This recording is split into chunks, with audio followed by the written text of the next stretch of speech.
Hello friends, आज हम computer networks के बारे में पढ़ेंगे। तो सबसे पहले आज हम इसका बेसिक से पढ़ेंगे कंप्यूटर नेटवर्क की होता क्या है। तो ये इस प्लेलिस्ट का पहला लेक्चर है जो कि कंप्यूटर नेटवर्क का भी पहला लेक्चर है। तो सबसे पहले हम बेसिक्स जानेंगे कंप्यूटर नेटवर्क के बारे में।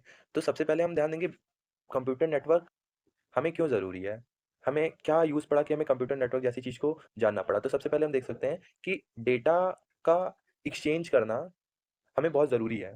तो उसके लिए हमें नेटवर्क को बिल्ड करना पड़ा। तो सबसे पहले इस डेफिनिशन से देखते हैं क्या होती है। एक computer network is a telecommunication network. Means computer network क्या होता है? टेलीकम्युनिकेशन। टेली मतलब होता है डिस्टेंस, ठीक है? डिस्टेंस मतलब 2 पर्सन दूर-दूर हैं तो उनको किसी डेटा का एक्सचेंज करना है, ठीक है? वो टेलीकम्युनिकेशन नेटवर्क में आ जाएगा। Which allows digital devices means उनके पास कोई डिवाइस होना चाहिए जिसके थ्रू वो एक्सचेंज करेंगे अपने डेटा को।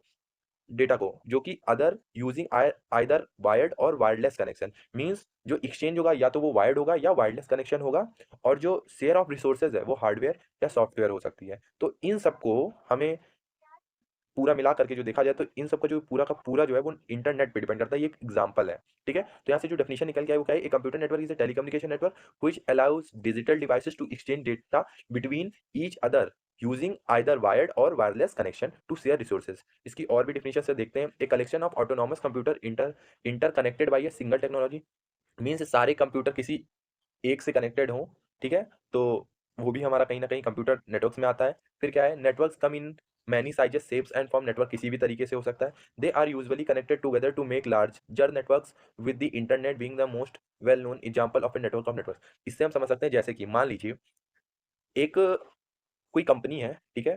कंपनी अपनी जगह पे है वो किसी प्लेस पे, ठीक है? उनके जो एम्प्लॉयी होते हैं उस कंपनी का डैशबोर्ड यूज़ कर सकते हैं एक ही टाइम पे, ठीक है? तो ये कहीं न कहीं एक तरह का कंप्यूटर नेटवर्क में आता है। जैसे कि उनका जो कंपनी में क्या हो रहा है, वो सारे लोग एक ही टाइम पे अलग-अलग बैठे एक जगह की चीज़ मतलब अपनी कंपनी की चीज़ सारा देख सकते हैं। तो ये कहीं न कहीं क्या होता है, कंप्यूटर नेटवर्क होता है। फिर आता है हमारा data communication. Data communication are the exchange of data between the 2 devices via some transmission medium. Data communication से हम समझ सकते हैं किससे मतलब ही क्या है, डेटा एंड कम्युनिकेशन। डेटा मतलब कोई resource, communication exchange of data. इतना ही डेटा कम्युनिकेशन है।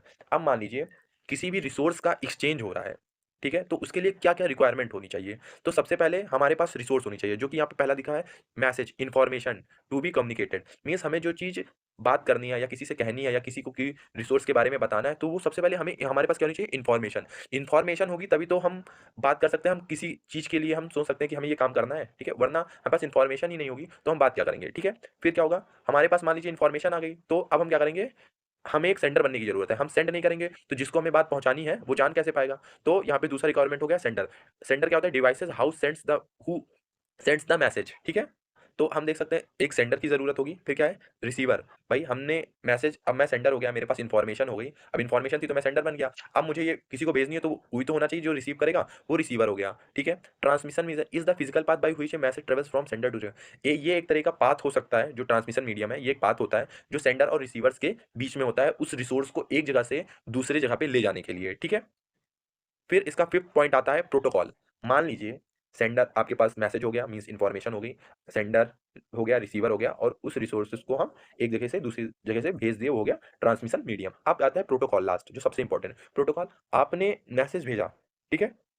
मैसेज आपने भेजा, तो उसके कुछ रूल्स और रेगुलेशन है मीन्स कि आपके पास कोई मैसेज भेज रहा है तो आपका देखिएगा ना कि हाँ, इस टाइम वो फ्री होगा, बिज़ी होगा, उसके पास पहुँचेगा मैसेज कि नहीं पहुँचेगा मैसेज। ये प्रोटोकॉल्स होते हैं, रूल एंड रेगुलेशंस जो होते हैं किसी जो सेंडर और रिसीवर्स सेंडर्स के भी रूल और रेगुलेशन होते हैं और रिसीवर्स के भी रूल और रेगुलेशन होते हैं, ठीक है?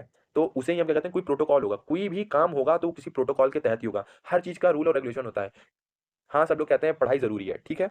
पढ़ाई ज़रूरी है, ठीक है? तो स्कूल्स हैं, स्कूल्स का भी एक रूल और रेगुलेशन है कि हाँ, स्कूल सुबह खुलेगा, इतने टाइम बंद होगा, कॉलेज इतने टाइम खुलेगा। तो हर कुछ अवेलेबल है, लेकिन उसका कोई ना कोई प्रोटोकॉल है। दूसरा एग्ज़ाम्पल ले सकते हैं, आप रोड पे चलते हैं तो ठीक है, आप वॉक करते हैं तो फुटपाथ पे चलिए।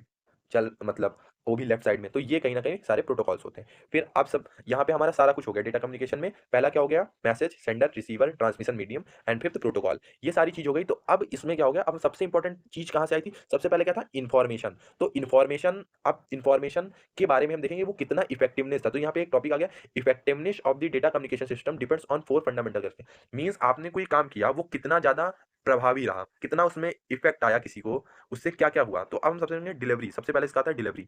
Must delivery the data to the correct destination, ठीक है? आप सेंडर थे, तो आप आपको ये ध्यान होना चाहिए कि एग्ज़ैक्ट कि हम जहाँ पे हम डेटा डिलीवर कर रहे हैं, वो उसी के पास पहुँचे। आपको भेजना था मैसेज किसी के पास, आपने भेज दिया किसी और को, अब वो सोच रहा है ये क्या आया मेरे पास, ठीक है? तो ये क्या हो रहा है, इससे इफेक्टिवनेस नहीं आती है। इफेक्टिवनेस तब आएगी जब आपका डेटा एग्ज़ैक्ट लोगों के पास पहुँचा हो, ठीक है? Accuracy must be delivered accurately without any error. Accurately क्या होता है? एक्यूरेटली इसमें बहुत सारी चीज़ें कंटेन होती है, तो सबसे इंपॉर्टेंट इसमें जो कंटेन करता है, एग्ज़ैक्ट, ठीक है?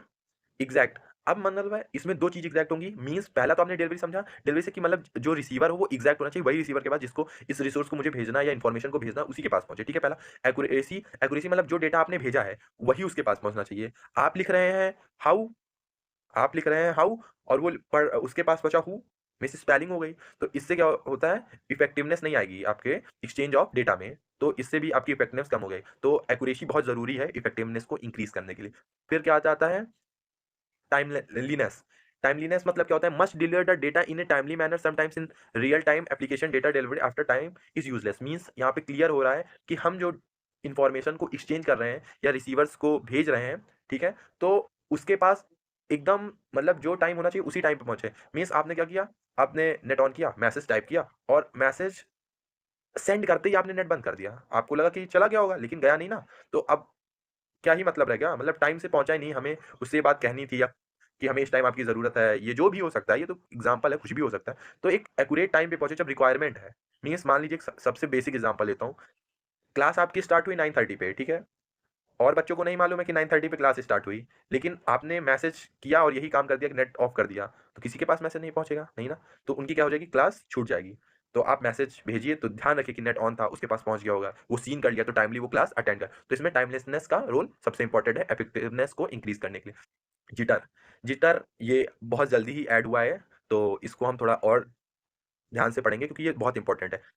Refers to a variation in a packet arrival time, the uneven delivery between the packets, uneven delay between the packets means आप समझिए, आप किसी को एक नॉर्मल एग्जांपल ही लेते हैं, आप समझिए।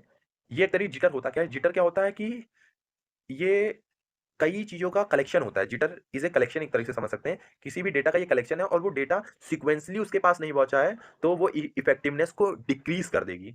मीन्स मान लीजिए एक छोटा-सा एग्जांपल फिर लेते हैं। आपको किसी को मैसेज भेजना था, ठीक है? मैसेज में आपने किसी को भेज दिया सॉरी, उसके पास हुआ, उसने सीन किया। अब वो सोच रहा है सॉरी क्यों आया है, ठीक है? तो ये बड़ी वो उसके लिए सोचने के लिए बड़ी दिक्कत होगी। मीन्स इससे कोई उसका जो इफेक्टिवनेस है डिक्रीज़ हो गया। जो आपको इन्फॉर्मेशन शेयर करनी थी, एक्सचेंज करनी थी, वो कम हो गया। सॉरी के बाद आपका मैसेज आ रहा है कि मैंने सॉरी क्यों बोला है? ये गलत है। पहले आप अपना बताइए कि किस कारणवश से ये हुआ है, उसके बाद आपने सॉरी बोला। तो वो जो मैसेज जा रहा है, तो वो एक क्या हो गया, सीक्वेंसली जा रहा है कि मतलब पहले ये जाना चाहिए, फिर ये जाना चाहिए, जिससे क्या होता है इफेक्टिवनेस इंक्रीज़ करती है। समटाइम्स क्या होता है, कोई मैसेज आपने टाइप किया, ये सिर्फ़ एक पर्टिकुलर मैसेज की बात नहीं हो रही, सब चीज़ पे डिपेंड करता है। कुछ भी कोई भी मान लीजिए सबसे पहले आपके पापा को कहीं पहुँचना था, आप पहले पहुँच गए। तो वो क्या होता है इफेक्टिवनेस डिक्रीज़ कर देती है। आपके पापा पहले कहीं पहुँचे कोई फंक्शन में, आप बाद में पहुँचे। तो इससे क्या होता है इफेक्टिवनेस इंक्रीज़ होती है। ठीक है? Thank you.